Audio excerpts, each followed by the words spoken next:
ইরানের সামরিক ও পারমাণবিক স্থাপনায় ইসরায়েল যে হামলা চালিয়েছে তার পাল্টা জবাবে ইরান তার মোট শক্তির কেবলমাত্র ৫% ব্যয় করেছে। এই তথ্য জানিয়েছে দেশটির IRGCর এক জ্যেষ্ঠ কমান্ডার। তিনি জানান, ইরান যদি সত্যিকারের পূর্ণমাত্রার সামরিক জবাব দিতে চায় তাহলে এর ব্যাপ্তি এবং ধ্বংস ক্ষমতা হবে আরও অনেক গুণ বেশি।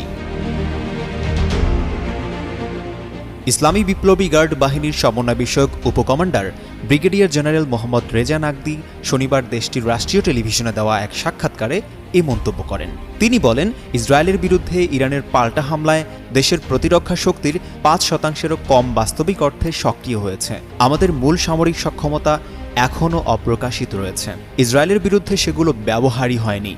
তার ভাষায়, আমাদের পূর্ণ শক্তির প্রকাশ এখনও বাকি রয়েছে, যা এখনও মঞ্চে ওঠেনি। ইসরায়েলি দখলদার বাহিনী